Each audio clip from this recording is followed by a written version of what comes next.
Hi everyone, I'm back.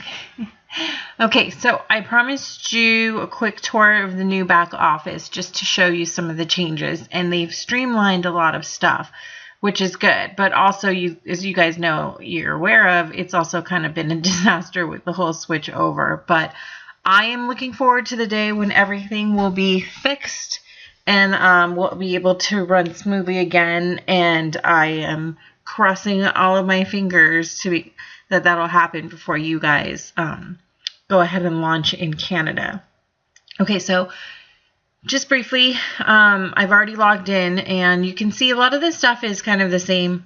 And then we kind of went over, we already went over how to order supplies and how to put in a new designer order. But so basically, this is the back office now. It still has your numbers over here: personal volume, team volume, 6 months PV, any of the current videos.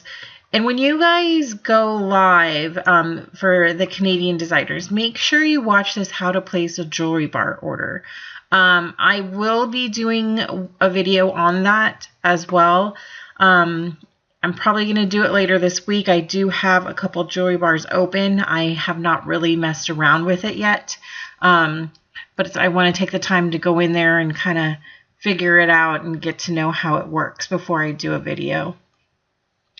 Okay, so let's go over some of the changes.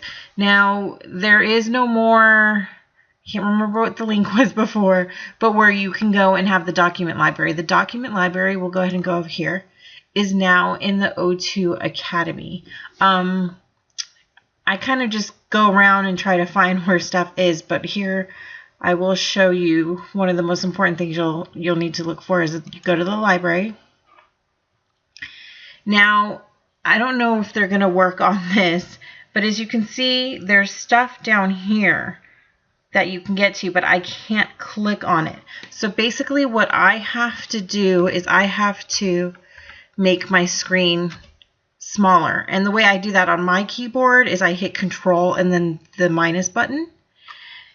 And that will take you. Now you can totally see the different things. So we can click on here and go to marketing tools. It'll have your social media. So this is where I went and got, we'll go ahead and pull it up, this image of the images that I put in our file section. And then if we go back, you'll see it has social media, general, seasonal. We'll go and click on here, just marketing tools. This is one of the spring rack cards that's available. Okay. And then let's go out of here. Business tools. Now this will help you presentation tools. I think this is basically like if you want to show the opportunity, career and guideline support resources, designer website and other resources. Like this is where we had the Canada FAQs, Pay Quicker, shipping information. So hoping, yeah, that when Canada launches, they'll go ahead and put that. This shipping grid is for the US. I'm sure they'll pop that in there. Okay, so take the time. I haven't taken as much time as I probably should. Let's click on here real quick. I'm just curious. Resources. So this is cool. It has like some Tony Robbins stuff, Happier. I think this basically just gives you different motivational tools to help you out with your business. Okay.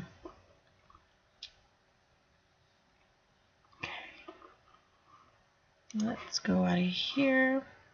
So like I said, just when you go live, take the time to go through the O2 Academy and just check out all of the stuff that you can see and find that they try to help you out with.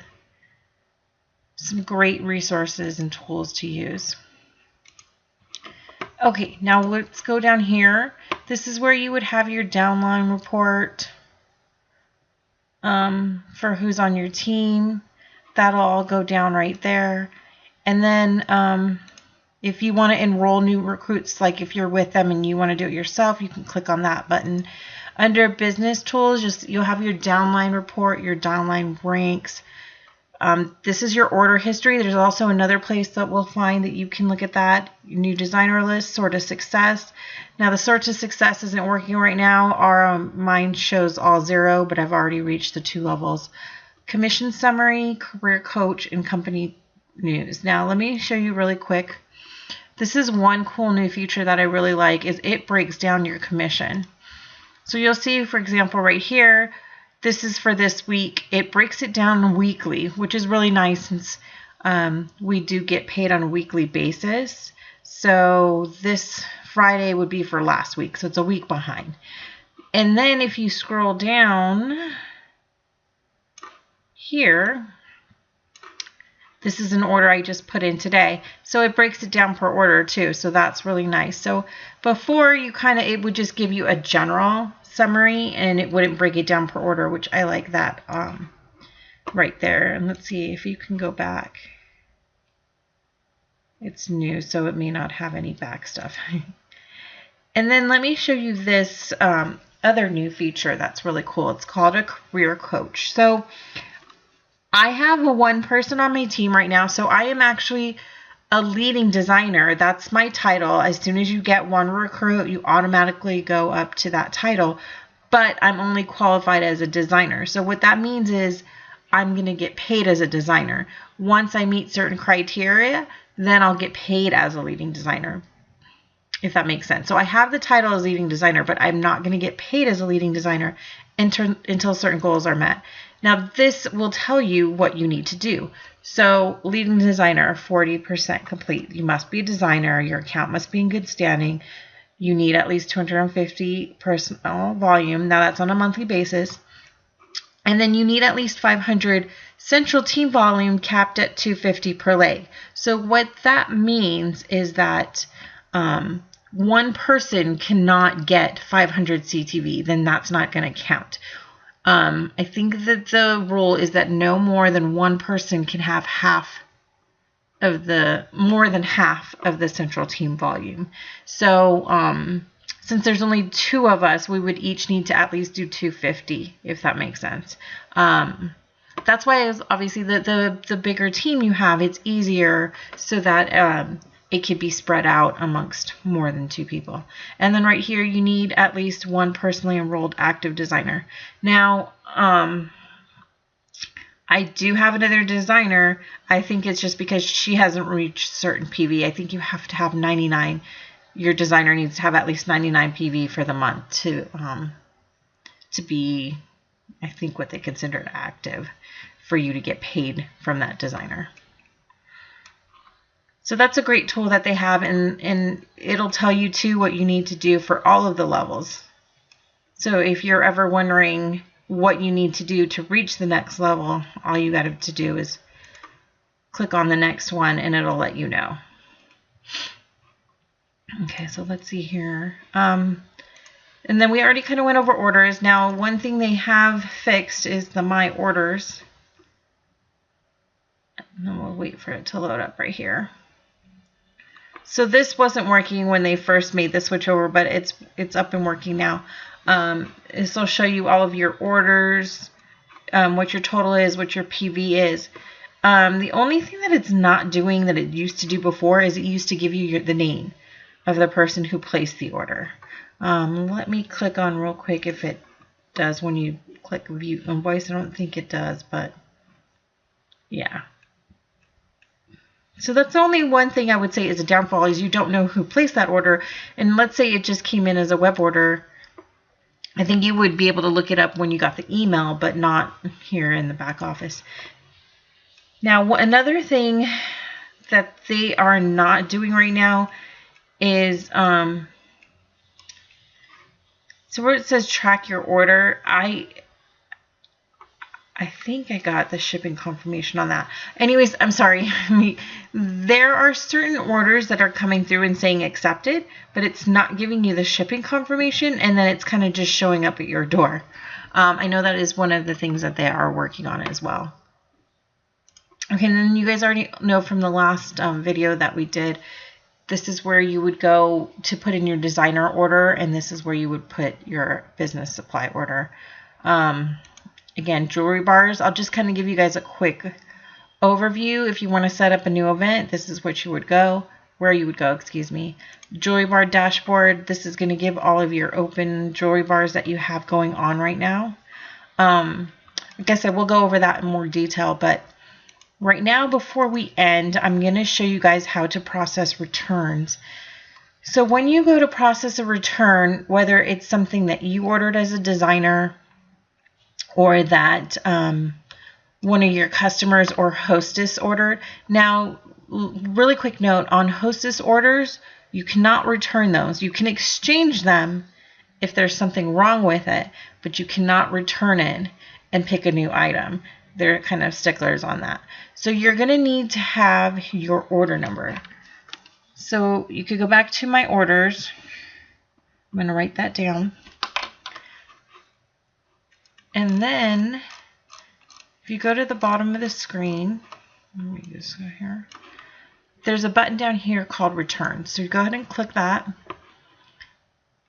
Oh, I don't think I have the zip code. Okay, so you're going to need to have the order number and the zip code. Okay, and then I'm going to look it up super quick. I think I have it on my phone from the person who was messaging me to get the order. So just give me a really quick second. I'm going to find that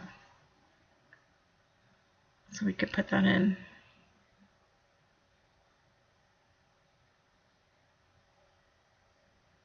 Okay. Click submit, and then it's, you know what, I picked a 2 of a brand, or I mean, the order I picked was kind of brand new. So let's go back. Sorry guys. There we go. Okay, let's pick another order. We'll do this one right here. This is an older order, so. Okay, let's try this again. I'm hoping it's working. I haven't had to do a return since the switchover, so.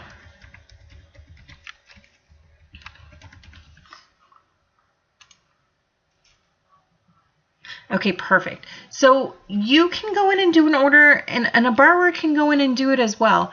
But let's go right here. Are you a designer? It'll say yes or no. We'll say yes. Put in name, and I'm not going to actually process it, but we'll get to the thing here. Now, what's really cool about this is that because it asks your order number, excuse me, I'm stumbling, because it's going to pull up everything that was in your order. So it already has your item numbers right here. And then if you just kind of go over the item number, it's going to tell you what it is, so that you don't have to go and look up the item numbers, the inscriptions plate. Okay, now we'll go right here. We want to return this charm. Quantity you want to select. Okay, why on 1. Issue, missing item, wrong item, arrived damaged, product failure, change my mind. Now, if something doesn't quite fit in there, just kind of click on something and then go over to the comment section and write any comments in that you see there. So we'll say, for whatever reason, arrived damaged. What's the resolution? Now, in this case, we can't get an exchange. It was in the vault items. So they would basically just refund it, because I know what they oversold a lot of their in the vault items too with this whole switchover.